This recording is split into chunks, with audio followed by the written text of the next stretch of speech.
Masih di Liputan Metropolis pemirsa, tahun 2022 ini Presiden Joko Widodo telah mengumumkan bahwa warga boleh melakukan mudik. Hal ini membawa angin segar bagi pertumbuhan ekonomi, khususnya rental mobil, di mana pengusaha rental mobil di Palembang sudah kebanjiran order jelang Lebaran. Bahkan rental mobil MIP Palembang sudah full booking dengan 26 unit mobilnya.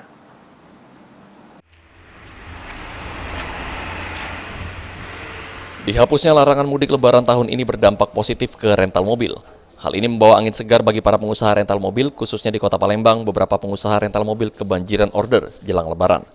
Tak hanya kebanjiran orderan, semua pengusaha rental mobil di Palembang juga sepakat menaikkan harga sewa mobil menjelang Lebaran ini sebesar 40%. Salah satunya adalah pemilik rental mobil MIP Palembang, Ahmad Ade Riswardi, mengaku dirinya mulai kebanjiran order penyewaan mobil untuk keperluan mudik, di mana sebanyak 26 unit mobil rentalnya full booking saat Lebaran. Harganya pun dinaikkan 40% saat Lebaran. Semula harga Kijang Innova Reborn per hari Rp500.000, menjelang Lebaran ini menjadi Rp700.000 per hari.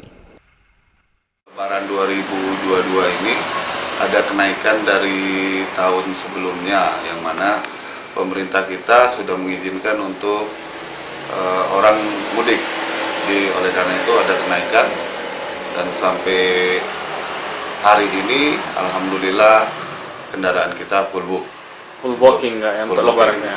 Berapa unit Kak yang di full booking kendaraan? Full booking untuk tahun ini 26. 26. Katanya ada kenaikan harga Kak ya untuk Lebaran tahun ini? Untuk tahun ini seperti kesepakatan PRMP Palembang itu menetapkan kenaikan 40% dari harga biasanya.